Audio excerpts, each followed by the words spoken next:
Hi అండి అందరికీ welcome to అన్నం వారి రుచులు। ఈరోజు ఈ వీడియోలో మనము మిరపకాయ పులుసు ఎలా తయారు చేయాలో చూద్దామండి। ఈ రెసిపీ అయితే చాలా పాతదండి, ఇది చేసుకోవడం కూడా చాలా సులభము।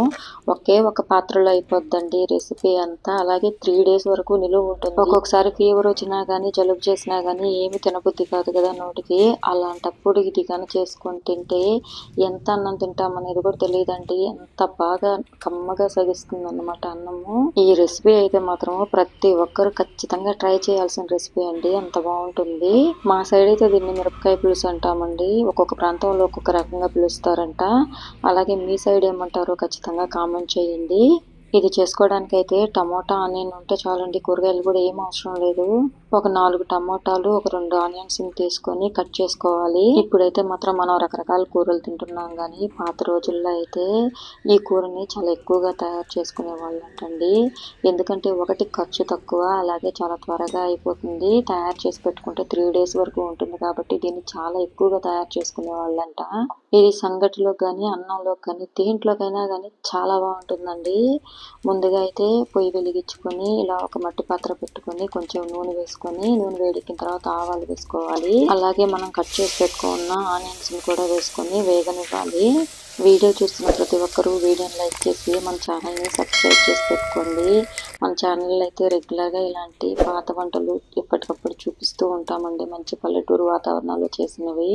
మిస్ అవ్వకుండా చూడాలంటే ఖచ్చితంగా మన ఛానల్ని అయితే సబ్స్క్రైబ్ చేసి పెట్టుకోండి। ఆనియన్స్ మనకి బాగా వేగిన తర్వాత ఒక 15 ఎండుమిరపకాయలు తీసుకొని తొడాలు ఒలుచుకొని చిన్న చిన్న ముక్కలుగా చేసుకొని నూనెలో వేసుకొని వేపుకోవాలండి।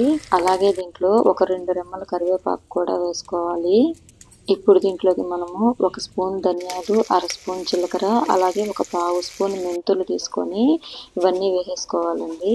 మనం వేసుకున్నవన్నీ నూనెలో బాగా వేగిన తర్వాత ఇప్పుడు దీంట్లో మనము కట్ చేసి పెట్టుకున్న టమోటాలు కూడా వేసుకొని బాగా వేపుకోవాలి।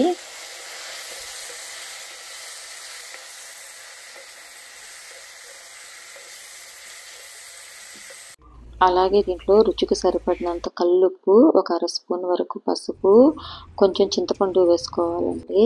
దీంట్లోకి మాత్రము సాల్ట్ కంటే కూడా కల్లుప్పే చాలా మంచి టేస్ట్ ఇస్తుందండి। అలాగే ఇవంతా ఉడకడానికి సరిపడినన్ని నీళ్లు పోసి ఉడకనివ్వాలి। మనమైతే మూత పెట్టి ఉడకబెట్టుకున్నామంటే చాలా త్వరగా ఉడికిపోద్దండి।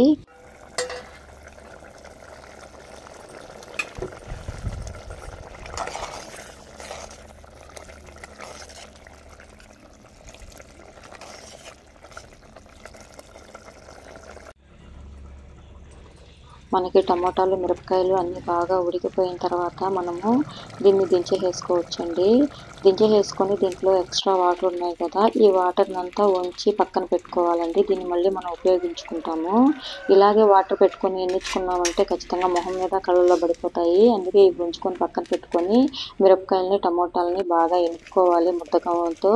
మీరు ఎంతసేపు ఎన్నించుకుంటారనేది మీ ఇష్టమైంది, ఇదైతే మాత్రం మెత్తగా రావాలి, మిరపకాయలన్నీ నలగాలి కొంచెము। మా అమ్మకైతే మాత్రము వంకాయ బజ్జీ అన్న ఈ మిరపకాయ పులుసు అన్న చాలా ఇష్టం అండి। అలాగే అమ్మ చేసినట్లు ఎక్కడ తిన్నా ఆ టేస్ట్ అయితే రాదండి, సూపర్గా చేసింది అనమాట। మిరపకాయ పులుసు అయినా వంకాయ బజ్జీ అయినా కానీ ఇవి ఎన్నించడానికి మాత్రం మా అమ్మకి ఎక్కడ లేని ఎనర్జీ వచ్చేస్తుందండి, అంత బాగా చేస్తుంది అనమాట, అంత ఇంట్రెస్ట్గా చేసుకుంటుంది। మీరు కూడా మీకు ఒప్పుకున్నంతసేపు ఎనుక్కోండి।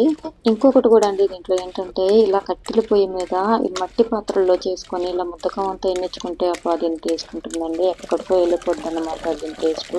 ఈ రెసిపీ గురించి చాలా ఎక్కువగా చెప్పినట్టు అనిపిస్తుంది కదండి, దాని టేస్ట్ అలా ఉంటుందండి, ఏం చేద్దాం మరి, అంత బాగుంటుంది అనమాట। ఒక్కసారి మీరు తయారు చేసుకొని తినండి, అమ్మ చేసినట్లుగా వదలరు అనమాట। ఇంకా ఈ రోజు తయారు చేసుకుంటాం కదా, ఈ రోజు కన్నా రేపటికి ఆ తర్వాత రోజుకి దీని టేస్ట్ ఇంకా బాగుంటుందండి।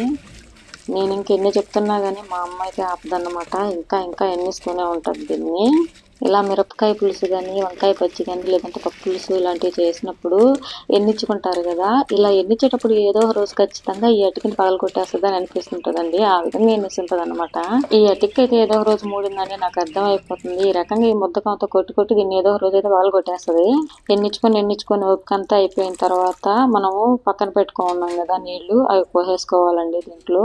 పాపం ఈ అటికి కూడా ఇప్పుడు ఊపిరి పీల్చుకుంటుందండి, మొత్తానికి ఈ రోజు అయితే బతికిపోయినావు కానీ ఏదో ఒక రోజు అయితే ఖచ్చితంగా నీకైతే ఉంటది అమ్మ చేతిలో। మనకి కన్సిస్టెన్సీ అయితే మాత్రం ఈ రకంగా ఉంటే సరిపోద్దండి. ఒక్క గరిటె కూర చాలండి, అన్నం అంతా కలిసిపోతుందన్నమాట ఇది. అమ్మ చేసిన ఈ మిరపకాయ పులుసు మీకు ఎలా అనిపించిందో ఖచ్చితంగా కామెంట్ చేయండి. అదేవిధంగా మీ ప్రాంతంలో ఈ కర్రీని ఏమంటారో కూడా కామెంట్ చేయండి. వీడియో ఇక్కడ దాకా చూసిన ప్రతి ఒక్కరికి థ్యాంక్ యూ సో మచ్ అండి. అలాగే వీడియోని లైక్ చేసి మన ఛానల్ అయితే ఖచ్చితంగా సబ్స్క్రైబ్ చేసి పెట్టుకోండి. మన ఛానల్ అయితే రెగ్యులర్గా చాలా మంచి వంటలు వస్తూ ఉంటాయండి. మంచి పల్లెటూరు వాతావరణంలో చేసిన వంటలు. వేడి వేడిగా అన్నం వండుకొని ఒక గరిటె నిండా మిరపకాయ పులుసు వేసుకొని అన్నం మొత్తం కలుపుకొని తింటే ఉంటుందండి, స్వర్గమేనండి అంతే. ఇంకా ఇలాంటి వంటలన్నీ ఖచ్చితంగా వర్షాకాలంలోనే టేస్ట్ చేయాలండి, అప్పుడే దాని మజా తెలుస్తుంది అన్నమాట. దీంట్లోకి ఒక ఆమ్లెట్ అయినా లేదంటే ఒక ఎండుచేప ముక్క అయినా తగిలించి తింటే ఉంటుందండి. అబ్బబ్బా. నెక్స్ట్ వీడియోలో మళ్ళీ కలుసుకుందాం అండి. బాయ్.